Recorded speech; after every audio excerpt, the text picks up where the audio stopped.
Toda la información parlamentaria la tenemos nosotros, porque somos tu voz en el Congreso. DTV, el periodismo en el Congreso.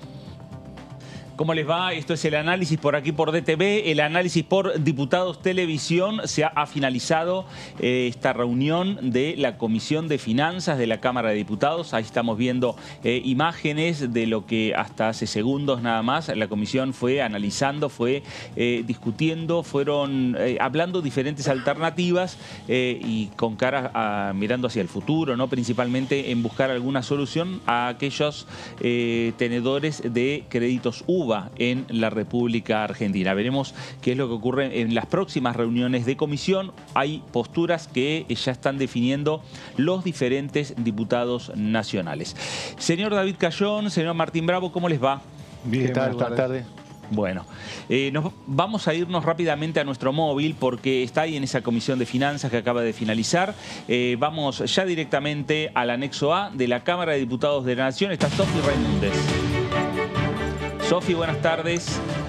Hola, Fer. ¿Cómo estás? Buenas tardes para vos y también para los compañeros allí en el piso. Exactamente, acaba de finalizar recién la comisión de finanzas en la que se trató los créditos hipotecarios UVA, y para hablar sobre el debate que tuvo lugar a partir de las 15 de la tarde estamos con el vicepresidente, primero con Lisandro Nieri de la Unión Cívica Radical. Muchísimas gracias, diputado, por su tiempo. ¿Qué balance nos puede hacer del tratamiento que se realizó el día de hoy, que era muy esperado por toda la sociedad argentina? ¿Qué tal? Muy buenas tardes. Bueno, creo que es positivo. A ver, claramente identificamos un gran problema. Con la mala noticia de todos los mediados de mes lo vivimos el día de ayer, ¿no? 6.3 de inflación, acumula 76%, 88%. Ya claramente estamos encaminados al área 100 para lo que es este año. Y bueno, eso significa caída del poder adquisitivo, ¿no? Lo que vivimos en todas las informativas en esta comisión.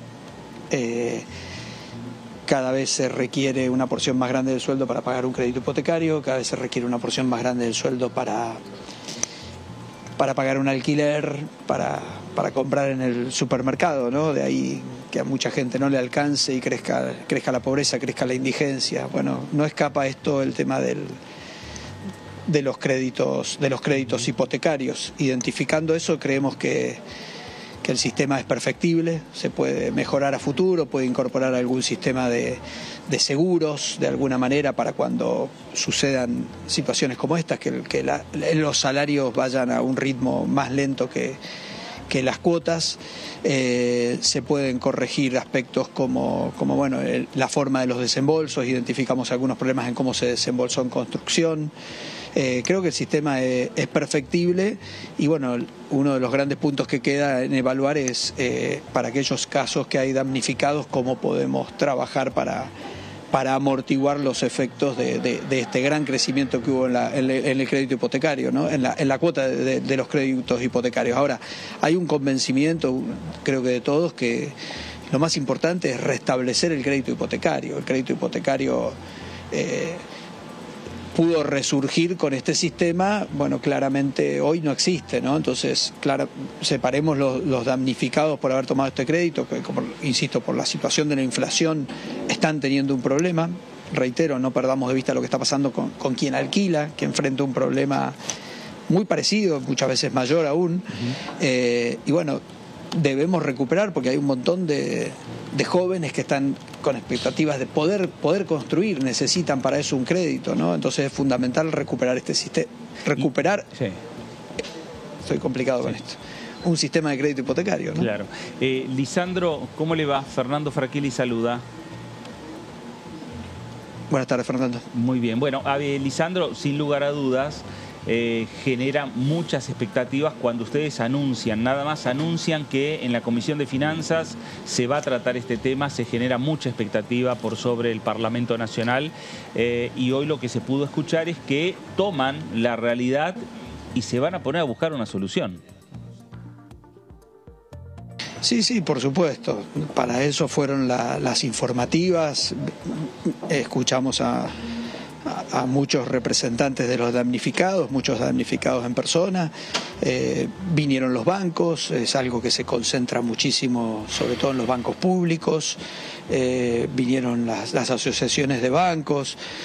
Sin duda hay que trabajarlo, e insisto, toda vez que nosotros estamos hablando este tema, también se genera alguna incertidumbre sobre el sistema futuro, ¿no? De ahí la urgencia de dar un rápido tratamiento a algo que mejore. Podemos aprender de lo que nos sucedió. Yo insisto, voy a atribuir muchísimo más el problema a la terrible aceleración inflacionaria que estamos viviendo en nuestro país. Es constante, ¿no? La verdad que nos preocupaba hace unos años estar en el área 50 y nos preocupaba con razón. Hoy estamos en el área 100, ¿no es cierto? Entonces, identificado cuál es el problema, creo que tenemos una obligación de trabajar rápidamente, y lo hablábamos con la presidenta, son las aspiraciones, ¿no? Poder hacer reuniones técnicas a la brevedad y bueno, una nueva comisión de finanzas y eventualmente conjunta con presupuesto para ya poder estar trabajando con mucho más avance en esto. ¿Y estamos hablando de este año 2022? Bueno, creo que, reitero, dotamos de mucha incertidumbre el sistema futuro, además del tratamiento de los damnificados. Entonces, yo aspiro a que sí, por supuesto que sí. ¿Qué tal, diputado? Martín Bravo lo saluda. Buenas tardes. Buenas tardes, Martín. ¿Qué tal? Hablaba de posibles correcciones al sistema, de este sistema de seguros. ¿Qué posibilidades hay de que avance y cómo sería el formato? ¿Un proyecto consensuado entre oficialismo y oposición? ¿Cómo lo están pensando?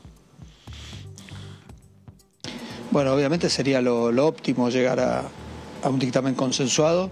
Creo que tiene varios puntos, ¿no? Primero, que el deudor esté trabajando en función de o esté actualizando en función de la evolución de sus salarios. Eso es uno. Para eso se complementa con algún seguro que pueda alimentar algún fondo de estabilización para cuando los salarios van por debajo del UVA, o sea, para complementar esas diferencias. Luego, otro punto que hablamos, hace muchísimos años en Argentina están congelados la posibilidad de deducción de intereses, ¿no? Este tema de que la inflación avanza y cada vez podemos deducir una porción cada vez más chica de los intereses que pagamos por el crédito hipotecario. Creo que eso es una obligación corregirlo. Voy a volver sobre el punto de que hubo bancos que establecieron, en el caso de construcción son los menos de los créditos, pero establecieron un monto en UVA y un monto en pesos, luego desembolsaron en el transcurso probablemente de un año, que es lógico, en 2, 3 desembolsos, porque al ser para construcción se hacen desembolsos parciales, el mismo monto que se estableció en UVA a la firma del contrato. Eso no es correcto, eso debe corregirse a futuro y a mi criterio debe resarcirse para los créditos ya tomados.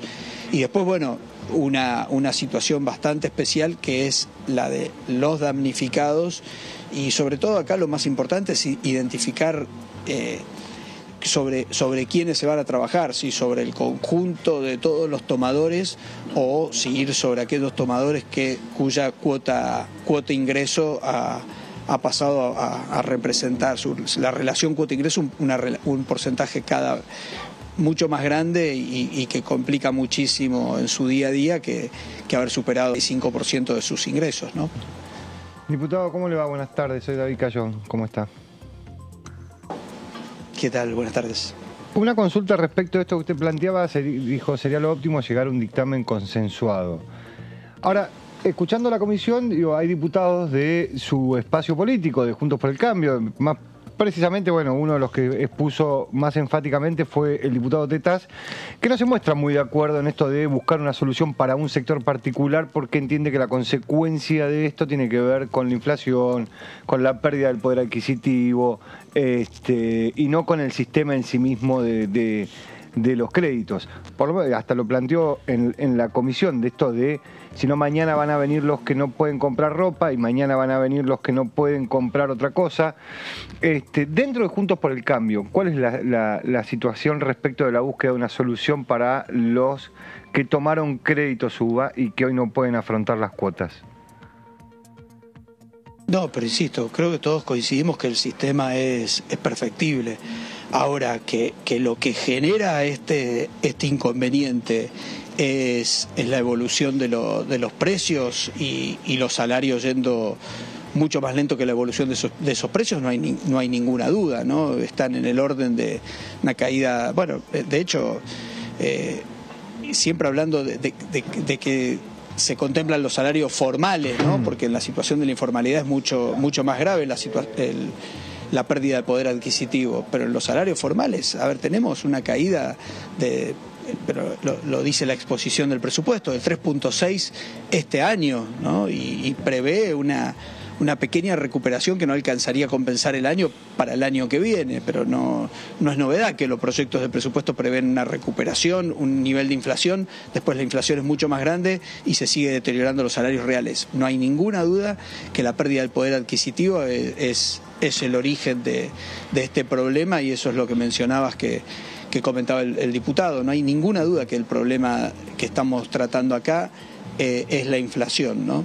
Entonces, dicho eso, independientemente de eso, reitero y procuré enumerar rápidamente algunos puntos, pero el sistema es perfectible, y también es cierto que hay gente cuya relación cuota-ingreso ha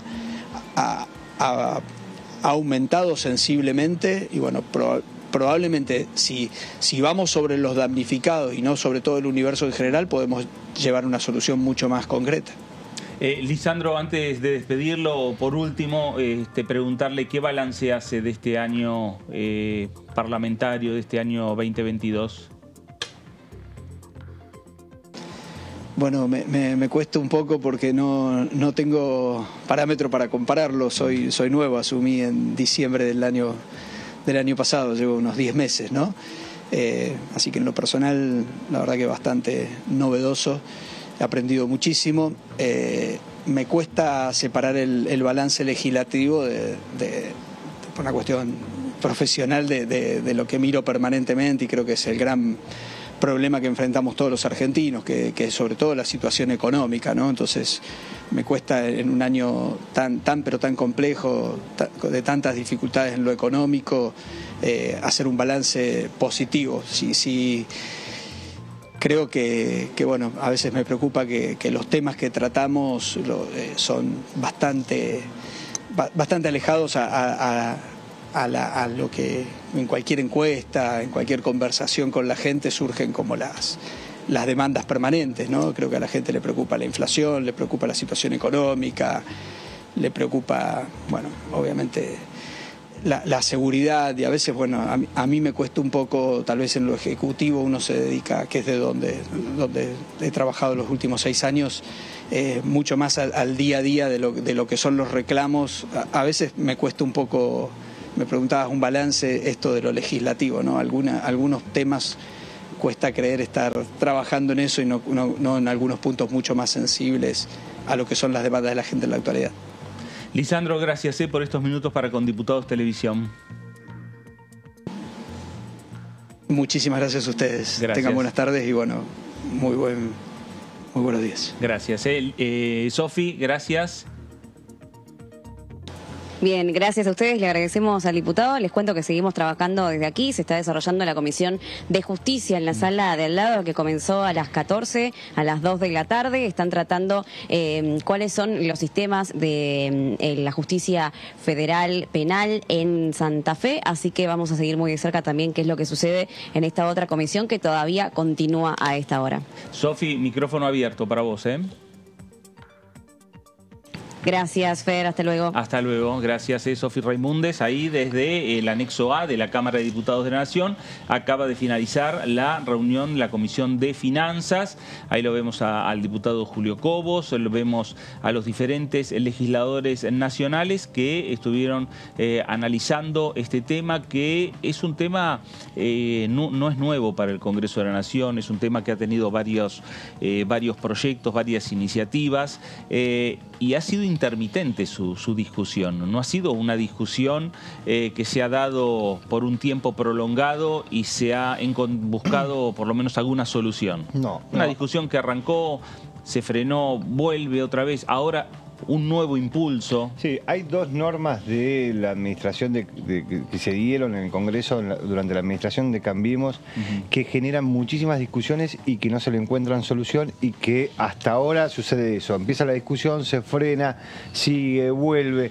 Uno tiene que ver con los créditos hipotecarios UBA, que hasta ahora no se le ha encontrado una solución, y la solución que hay es que la justicia, o sea, las personas se presentan a la justicia y la justicia falla a favor de las personas y no a favor de los bancos. Eso por un lado. Y el otro es alquileres, la ley de alquileres. Claro. Los dos tienen que ver con el acceso a la vivienda, los dos tienen que ver con una solución, con la búsqueda de una solución a un problema que transcurre en casi todas las provincias de la Argentina, si no en todas. Los dos fueron, y son dos proyectos que les cuesta muchísimo a los legisladores encontrar una solución. Bueno, me parece que es una solución, Martín, que el Congreso solo no puede. Me parece que es una solución que la tienen que encontrar también con el Poder Ejecutivo Nacional. La banca pública es la mayor, digamos, banca que ha entregado estos tipos de créditos. Y también está ahí la solución que se pueda llegar a encontrar. Y por el otro lado también está el tema macro, que es la inflación. Sí, si lo hablamos varias veces también cuando se discutía la ley de alquileres, que con una inflación tan alta, ayer hubo un nuevo índice muy alto, por encima del 6%, es muy difícil. La ley de alquileres tuvo dictamen, a diferencia de los créditos UBA, pero no hubo acuerdo. Son dos dictámenes contrapuestos, los del oficialismo y la oposición, y no hubo acuerdo para ir al recinto. Algunos dicen, bueno, hay que ir al recinto igual a una sesión y ver qué dictamen gana, votar, para que haya algún pronunciamiento de alguna manera del Congreso. También es cierto que al oficialismo no le cierra la modificación, prefiere que se mantenga la ley actual, ¿no? Claro. Un poco su dictamen, más allá de que introduce algunas modificaciones, es similar a la ley actual. Entonces, bueno, ahí está trabado el tema. Bueno, y el caso de los tenedores de créditos UBA parece como que habría un impulso para buscar una solución. Recién el diputado Lisandro Nieri ya nos adelantaba que puede haber una nueva reunión o una reunión técnica para analizar las distintas posturas, seguramente por intermedio de quien estamos viendo ahí en la imagen, que es la presidenta de la comisión. A lo mejor podemos llegar a tener ese contacto también con el Poder Ejecutivo Nacional, con el propio ministro de Economía.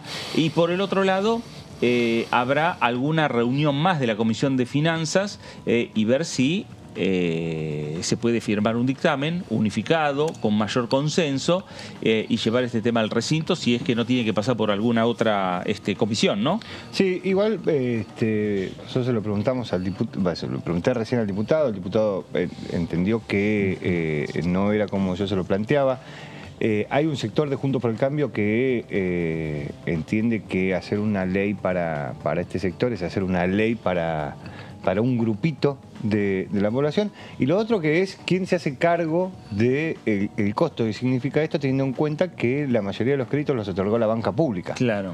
Entonces el que se termina haciendo cargo, el que se va a terminar haciendo cargo de esto es el Estado Nacional, porque la mayoría de los créditos se dieron a través del Banco Nación. Con lo cual ahí tenés una cartera bastante importante que se tiene que definir. Ahí es que el oficialismo y el Ejecutivo es quien tiene que terminar definiendo esa discusión.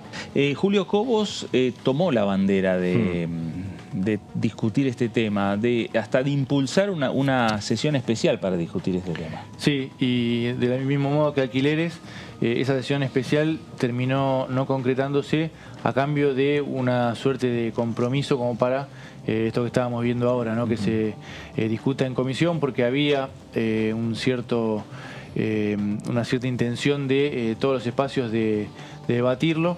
Pero también, como decía David, algunos lo que argumentan es que el universo es pequeño, no es tan significativo, sobre todo los morosos. Claro. Los que tomaron créditos UBA, y dice que hay una mora que es no tan significativa. Bueno, claro. Sí, hay algunos casos, como decía el diputado Nieri, hay algunos casos que sí son como que terminan debiendo mucho más, después de haber pagado, mucho más de lo que arrancaron debiendo. Claro. Si uno lo mide en dólares, también es relativo, ¿no? Pero bueno, ahí está un poco la discusión. Sí, pero dos cosas respecto a eso. La primera es que es obvio, la mora es baja. ¿Por qué? Porque los créditos están en bancos donde están las cuentas sueldos. ¿Y esto qué significa? A esas personas le depositan sus salarios e inmediatamente el banco toma de esas cuentas lo que le debe de las cuotas.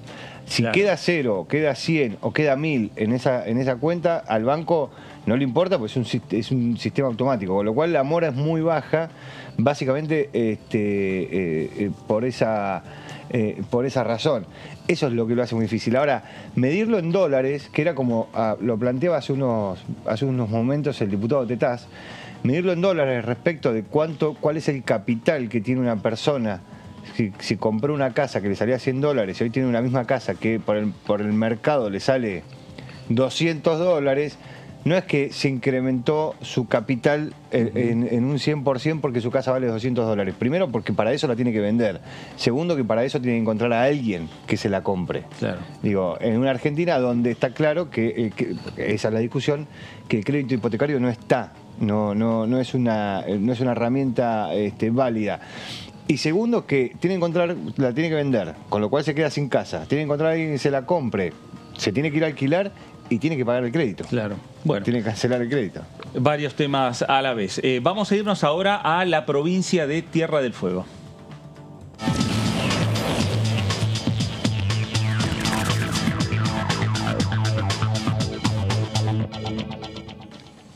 Diputada Mabel Caparrós, ¿cómo le va? Fernando Fraquelli saluda.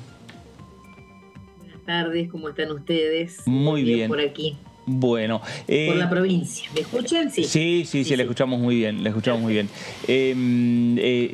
veíamos recién que estaba reunida la Comisión de Finanzas con el tema de los tenedores de los créditos UBA y una reunión de la Comisión de Seguridad, de Justicia por el tema de la situación en la provincia de... la situación en la provincia de Santa Fe principalmente, en lo que tiene que ver con la seguridad. Es decir que hay todavía una actividad importante en el Congreso de la Nación, hay actividad en las comisiones, hay perspectivas que haya sesión en las próximas semanas. ¿Usted qué información tiene, diputada? Hay posibilidades, sí, de que haya una sesión, yo creería, sin ir muy lejos, la semana próxima, ¿no? Esperemos que así sea. Digamos, las comisiones siguen funcionando porque hay temas para seguir tratando. Este que escuchaba recién de los créditos UBA es un tema gravísimo.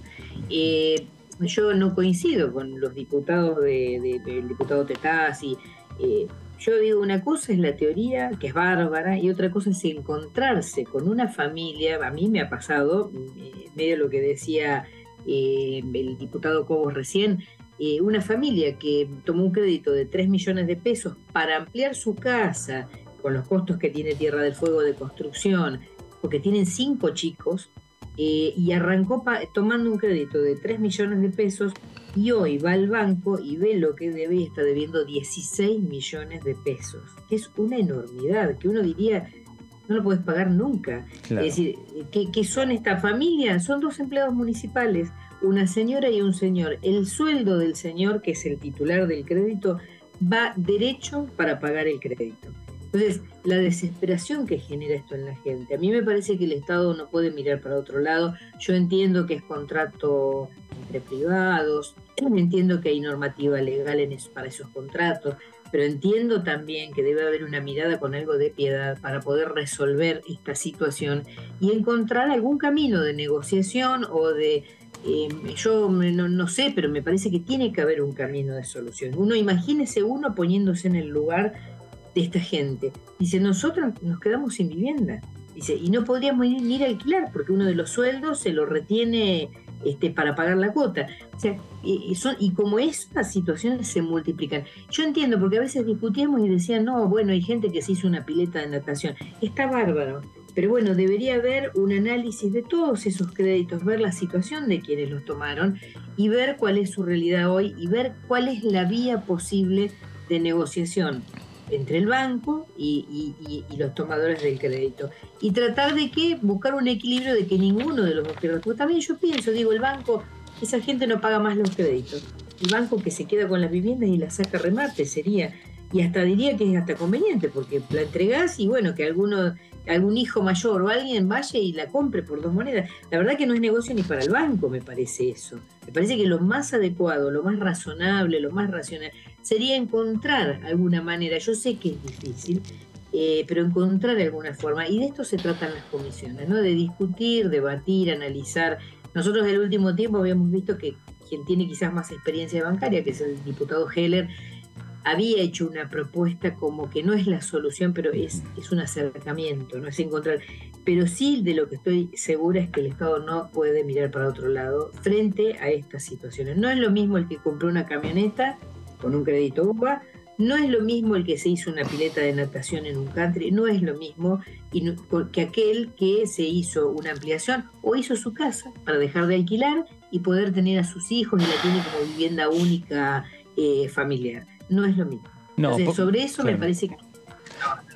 Claro, porque además, Mabel, es como que en el medio se cambiaron las reglas del juego, después de haber firmado, se disparó la inflación, es algo que, en definitiva, cuando se ofreció ese producto, se lo ofreció de una manera determinada, y después fue... Sí, y parecía como un buen crédito, claro. Dentro de la gama de créditos y la forma de financiación parecía como un buen crédito. Pero bueno, la situación del país no es de las mejores, estamos con un proceso inflacionario serio, estamos con problemas de ir corriendo con el salario detrás de esa inflación y detrás de que tratando de amortiguar la suba de los precios de los productos, como se puede. O sea, estamos en un país que está complicado y bueno, víctimas de esas complicaciones son esta gente y víctimas de propuestas crediticias que a nadie le dijeron que este era uno de los riesgos, por ejemplo, ¿no? Cuando fueron a tomar el crédito. Parecía que era el crédito y nadie le dijo, pero guarda, mira, si esto pasa esto en este país, a vos te va a pasar esto. Es decir, a nadie le dijeron esto. La gente fue confiada, sacó. La mayoría son trabajadores los que sacaron los créditos, la mayoría es gente que vive de sus saberes, de sus sueldos. Y uno los ve, están muy mal, muy mal. Yo estuve hace muy poquito con los digamos, deudores, o no son deudores porque vienen sosteniendo el pago.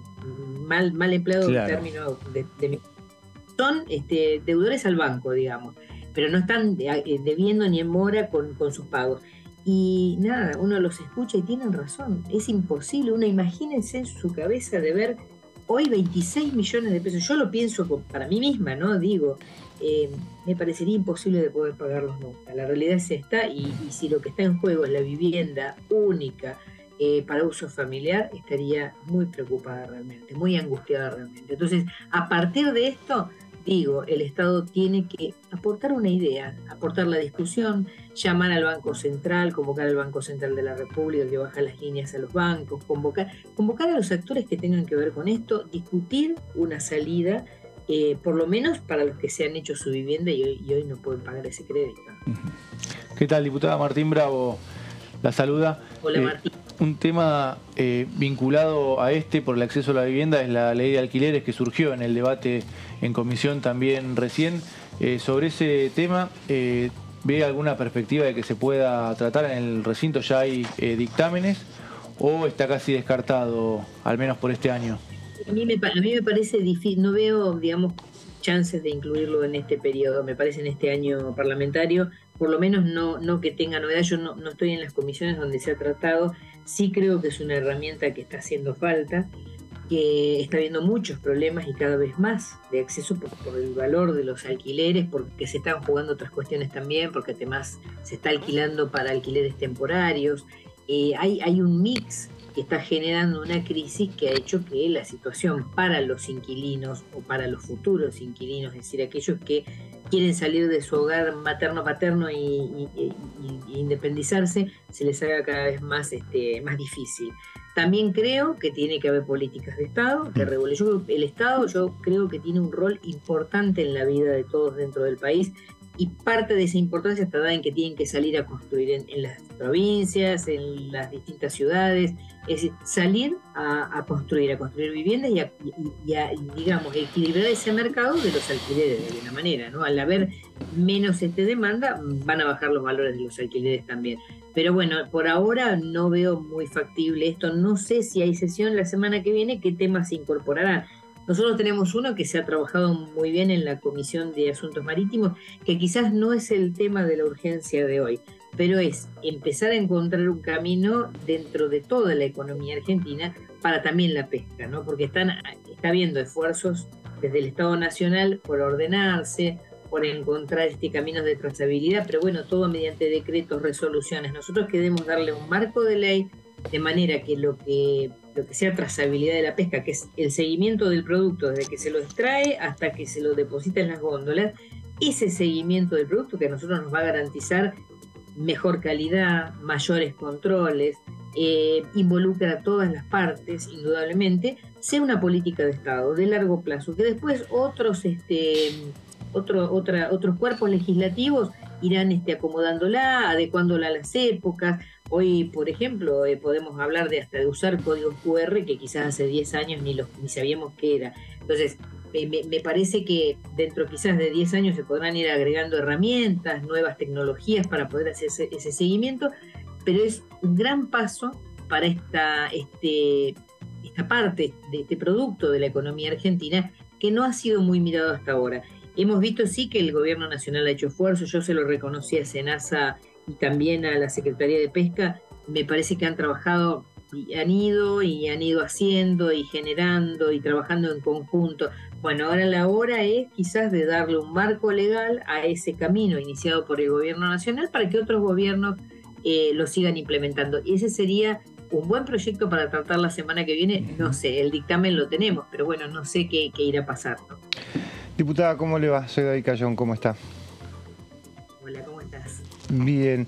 Le quería consultar, en la fuerza política a la que usted representa, bueno, hay 3 sectores que están en pugna todo el tiempo, y en los últimos días los 3 sectores dijeron algo que debería ser tratado en la Cámara de Diputados como para que avance, que tiene que ver con la posibilidad de llevar adelante un impuesto a la renta extraordinaria a las empresas que incrementaron sus ingresos como consecuencia de la guerra y no de una inversión. ¿Qué posibilidades hay que eso suceda antes de fin de año, teniendo en cuenta la extensión de ordinarias hasta el 31 de diciembre? Sí, ojalá se dé. Yo estoy totalmente de acuerdo con esto. Creo que hay digamos, sectores de la economía argentina que han aprovechado hasta la pandemia y son los que han facturado mucho más de lo esperado, entre ellos la industria farmacéutica, ¿no? Uno, la industria farmacéutica lo mira y miremos cuánto, digamos, hagamos un seguimiento justamente de los productos de la industria farmacéutica y veamos cuánto han ganado en estos últimos años. Y yo digo, ¿es justo aprovechar una situación tan grave como la que aconteció en el mundo, no solo en la Argentina? Me parece que debería mirarse. Me parece que debería mirarse no como, digamos, algo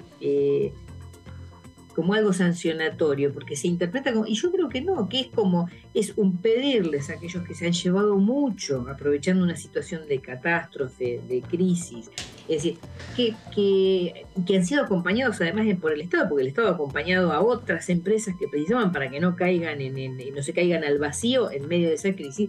Digo, ser un poco generosos y acompañar con esto que sería este aporte desde la renta extraordinaria.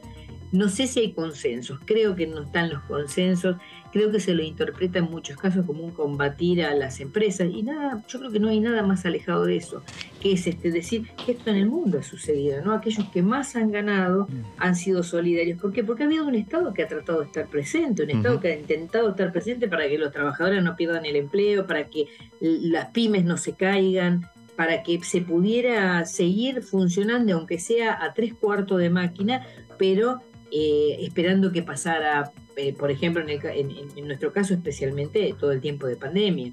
Y bueno, y esto sirvió evidentemente. Entonces me parece que cuando hay un Estado que se ocupa, del otro lado, aquellos que tuvieron la banderita de haberles ido muy bien en medio de la desgracia, deberían de alguna forma ser solidarios con los otros y compartir. Pero bueno, no sé si están los consensos todavía como para esto. Me parece a mí que no, por lo que veo, ¿no?, en los distintos bloques políticos. Mabel, gracias por estos minutos para con Diputados Televisión. Gracias a ustedes y un saludo a toda la audiencia. Gracias. Mabel Caparrós, diputada nacional del Frente de Todos por la provincia de Tierra del Fuego, hablando respecto a estos proyectos que se vienen discutiendo en esta Cámara Baja, algunos proyectos que pueden llegar a formar parte, como el tema de la trazabilidad de los productos que pueda llegar a tener tratamiento la próxima semana en la Cámara de Diputados de la Nación. Están trabajando las autoridades de la Cámara, están trabajando las autoridades de los bloques para ver si la próxima semana hay sesión en la Cámara de Diputados con temas consensuados, con temas que tienen ya dictamen de las comisiones respectivas. Y hablando sobre estos temas, sobre la posibilidad de una nueva sesión en la Cámara Baja, el diputado Pedro Dantas, diputado del Frente de Todos por Río Negro, hablaba sobre estos temas de esta manera. Primero, como siempre, uno tiene que destacar la posibilidad de llegar a un acuerdo, ¿no? Después de muchas reuniones, de muchas... de dos proyectos totalmente, no sé si totalmente distintos, pero que sí tenían sus diferencias, poder abordar a un único proyecto me parece que es importante y habla bien de la comisión y de todos los que integramos la comisión. Esperemos que la salvedad que quiere hacer el diputado Agustín Domingo la podamos incorporar y bueno, y tengamos un dictamen único. Me parece que eso es importante. De más está decir que tener una ley que tengamos en un marco todo lo que los recursos ictícolas, me parece que eso es destacable, pero políticamente el dictamen de acuerdo me parece que es para resaltar. Creo que sí, que es una posibilidad, sobre todo porque, como les decía, si estamos todos de acuerdo y hay un dictamen único, no sería problema poder llevarlo al recinto, no sé si en la próxima reunión, pero como se ha ampliado durante todo diciembre, creo que va a ser posible. Bueno, ahí está Pedro Dantas, el diputado nacional del Frente de Todos por la provincia de Río Negro. La posibilidad de tratamiento de diferentes temas en la próxima semana, en una próxima sesión que se pueda llegar a dar. Repetimos, en eso están trabajando las autoridades de la Cámara y también las autoridades de los respectivos bloques políticos. David, avanzó en comisión el proyecto de ley de envases. Es un proyecto que ya el Frente de Todos intentó su tratamiento allá por el año pasado, sí. Que avanzó en las comisiones, tuvo dictamen de comisión, pero nunca llegó al recinto de la Cámara Baja. Ahora hay una segunda vuelta con algunas modificaciones también. Sí, es cierto. Recién hablábamos sobre el impuesto a la renta extraordinaria, sí. Y esto es algo que a las empresas los puso un poquito nerviosos. Bueno, este impuesto también es algo que a las empresas mucho no les gusta. Tiene que ver con los presupuestos mínimos de protección ambiental. Esto significa ir haciéndose cargo de toda la cadena de lo que tiene que ver con los envases, también con su recuperación, no solamente con la puesta en el mercado, ¿sí? ¿Para qué? Para esto de una gestión integral de los envases y un reciclado inclusivo. ¿Qué es lo que está discutiendo el Congreso de la Nación ahora? Establecer presupuestos mínimos de protección ambiental para la gestión integral de envases y envases post-consumo en todo el territorio nacional. Ese es el punto. Porque buena parte de la discusión previa ya está resuelta. Porque ¿quién es el responsable de esa parte de la producción de un envase y lo que contamina esa producción? Ahora, una vez que el envase salió de una planta, de una fábrica, la responsabilidad ya pasa a ser parte de otra gente. En este caso, los consumidores podría ser. Bueno, su impacto. El proyecto del Poder Ejecutivo fue elaborado por el Ministerio de Ambiente junto a LUTEP y a diferentes cooperativas. En la placa siguiente, la novedad que tiene esto es que introduce el principio de responsabilidad extendida del productor. Esto significa es tu responsabilidad no solo hasta el momento que sale de la planta, sino hasta que termine todo el proceso, ¿sí? La cadena de gestión a los trabajadores, se integra la cadena de gestión a los trabajadores recicladores. El principio de responsabilidad extendida del productor, el deber de cada uno de los productores de tomar responsabilidad por el financiamiento de la gestión integral de los envases introducidos por ellos en el mercado. Esto es, una vez que está el mercado, está el envase en el mercado, bueno, ¿cómo se recicla ese envase? ¿Cuál es el costo de ese reciclado? ¿Cómo se financia ese costo? Bueno, si vos fuiste el responsable de hacer ese envase, sos el responsable de financiar eso. Y ahí es donde aparecen de vuelta los recicladores urbanos. Y ahí está la principal discusión que hay hoy por hoy también. Y ahí está la principal discusión, ¿por qué? Porque el punto es cómo se financia. Claro. A través de qué se financia. Bueno, acá está el punto. Se crea la tasa ambiental de responsabilidad extendida del productor, que tiene como objetivo garantizar la protección mínima ambiental, evitar el impacto negativo que estos generan sobre el ambiente de no gestionarse. La tasa no puede ser mayor al 3% del precio mayorista de venta del producto envasado. O sea, básicamente lo que está haciendo es creando un impuesto, ¿sí? Una tasa, sobre el valor del producto envasado. ¿Para qué? Para financiar ese reciclaje. Para financiar la gestión integral de envases y la responsabilidad extendida. Le dice, bueno, ustedes generan este producto que tiene un envase que se desarrolla en general con PET, que es un derivado del petróleo. Bueno, entonces háganse cargo de lo que significa el reciclado de ese envase. Estarán exentos aquellos productores que implementen un sistema de depósito, devolución, retorno y reutilización debidamente aprobado. Esto es la gaseosa de vidrio, ¿sí? Respecto de la gaseosa de PET. La gaseosa en una botella de PET. La gaseosa en una botella de vidrio está exenta de esto porque es reutilizable esa botella.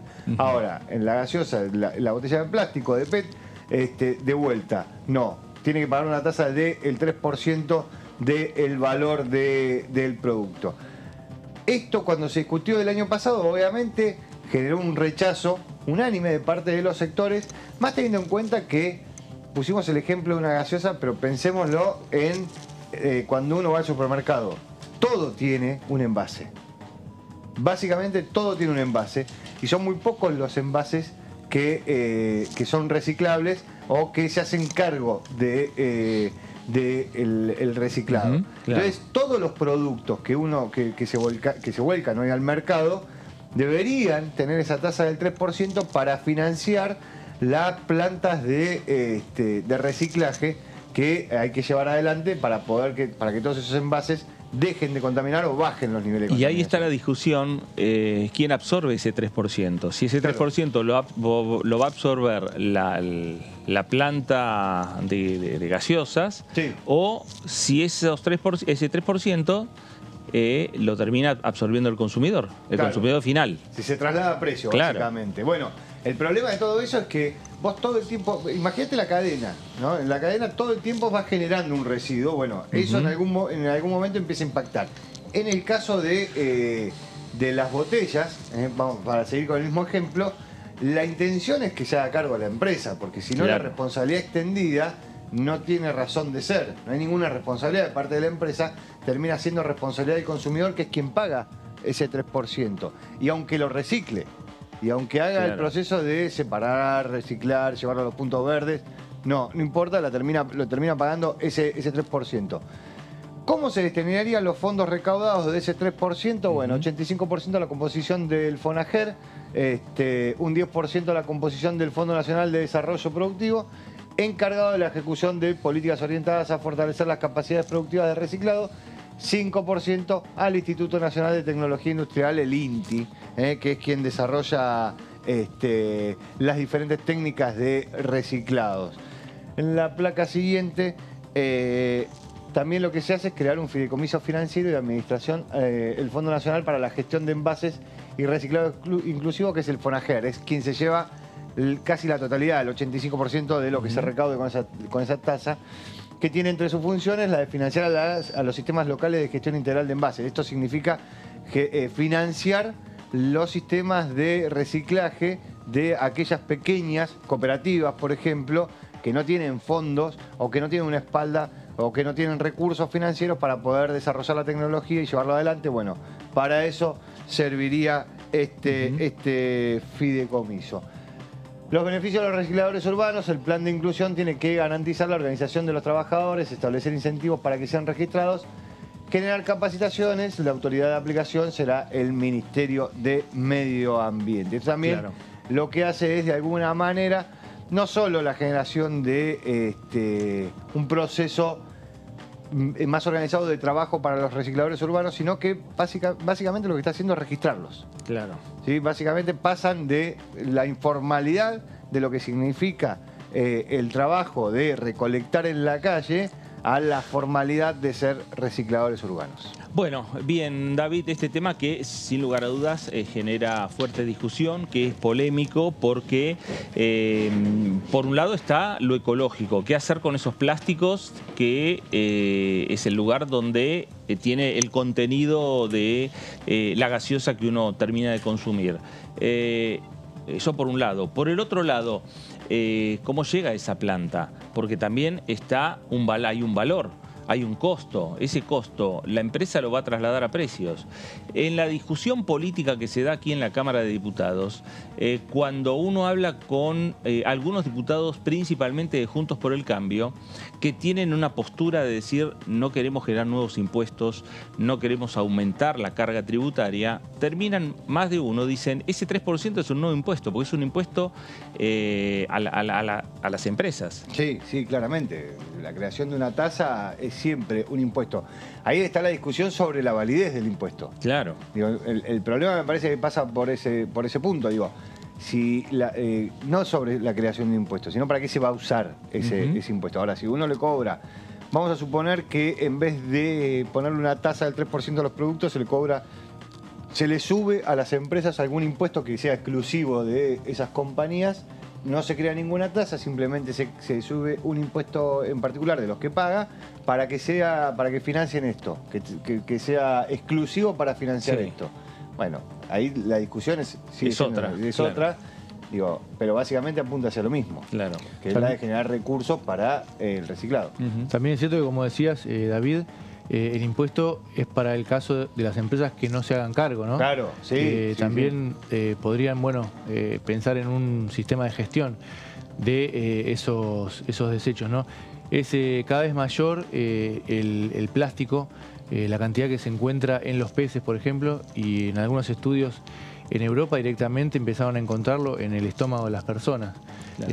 Sí, es impresionante. Uno cuando va a comprar cualquier producto es todo plástico. Se lleva a su casa todo plástico. Eso de alguna manera va repercutiendo en el medio ambiente, ¿no? Sí, sin lugar a dudas. Y que es además la gran discusión que está teniendo el mundo respecto al tema del cuidado del medio ambiente y que particularmente también lo tiene la República Argentina, el tema del cuidado del medio ambiente.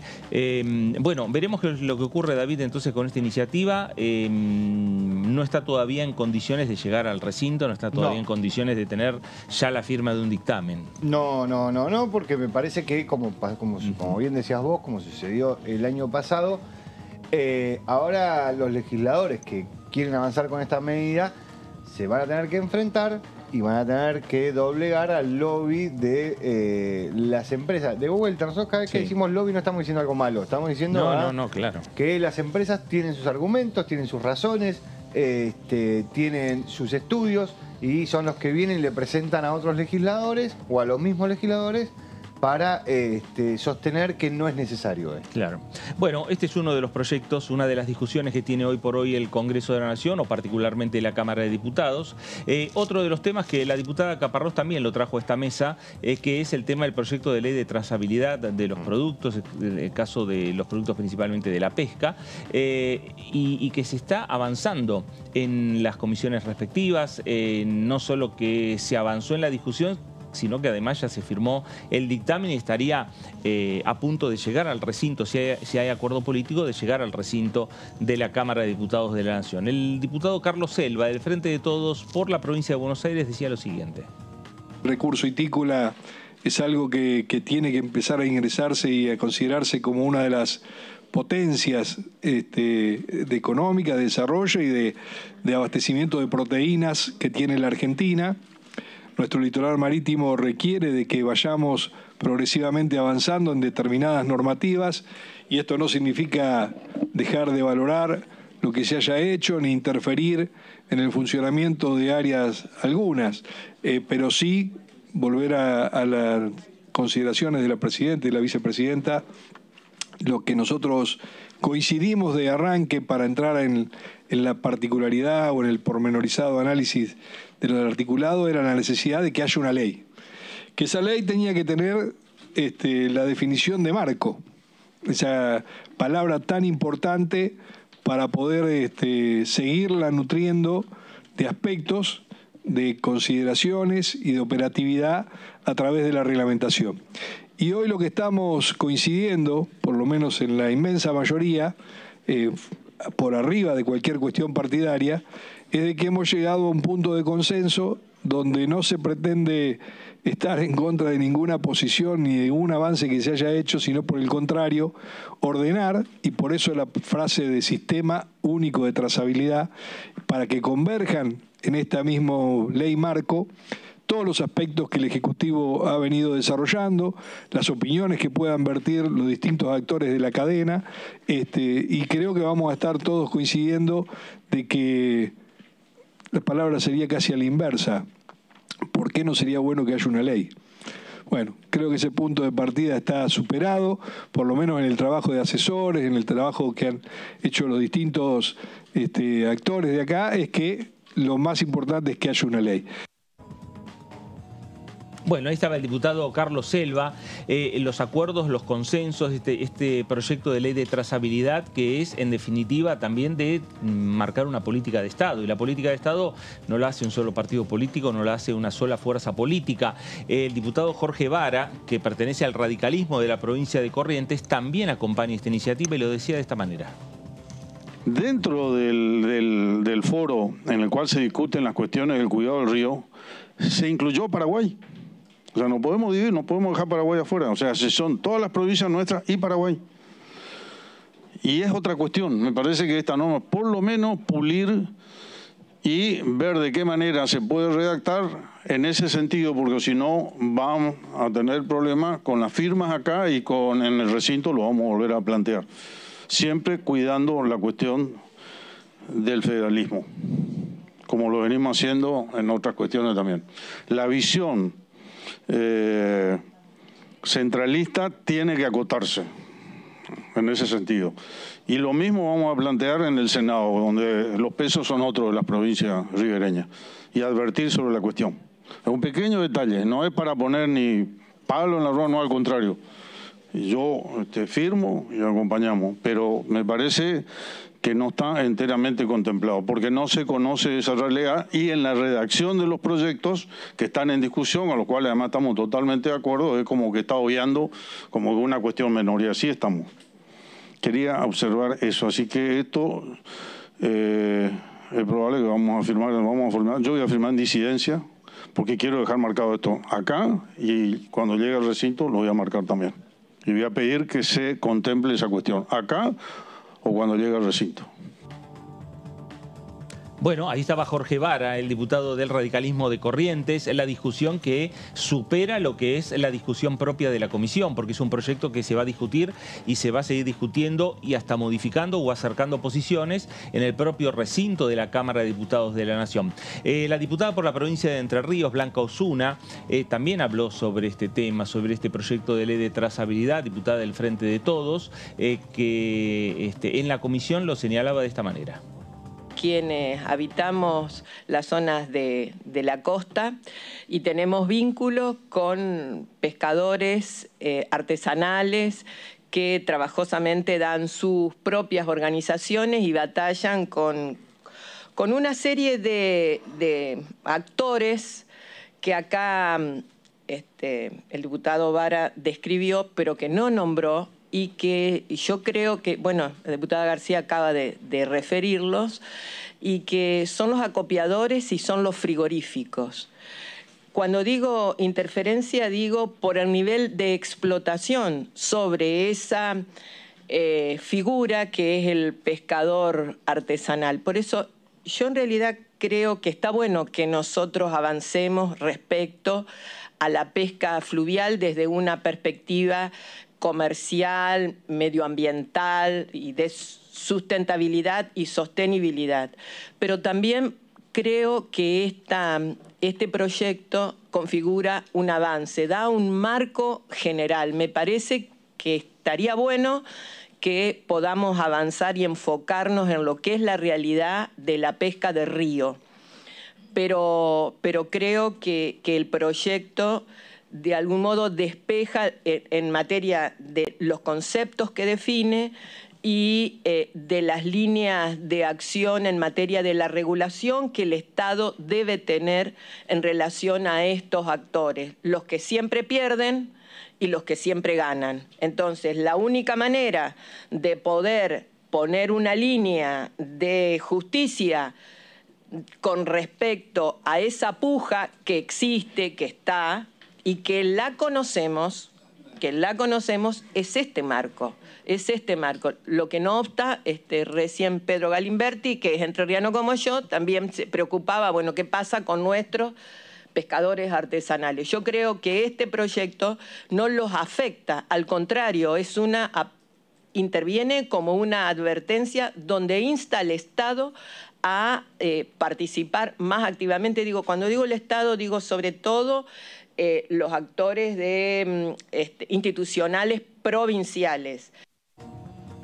Bueno, ahí estaba Blanca Osuna, diputada nacional por la provincia de Entre Ríos, perteneciente al oficialismo, perteneciente al Frente de Todos. Este debate respecto a la trazabilidad de la pesca, al seguimiento de los productos que ya está en condiciones de llegar al recinto de la Cámara de Diputados y, como dijimos anteriormente, puede estar formando parte de una posible sesión la próxima semana aquí en el Congreso de la Nación, la próxima semana aquí en la Cámara de Diputados de la Nación. Esta semana las discusiones de recinto le tocaron al Senado Nacional con el presupuesto y con otros temas.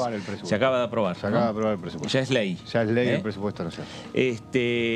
Las discusiones, repetimos, pasaron por el Senado. La próxima semana es muy posible que haya sesión aquí en la Cámara de Diputados de la Nación. Martín, gracias. Gracias, buenas tardes. David, gracias. Gracias a vos. A usted también, gracias por estar ahí. Quédese en la señal, quédese en Diputados Televisión para seguir teniendo la mejor información de lo que ocurre aquí en la Cámara de Diputados. Esto fue El Análisis. Gracias, nos reencontramos.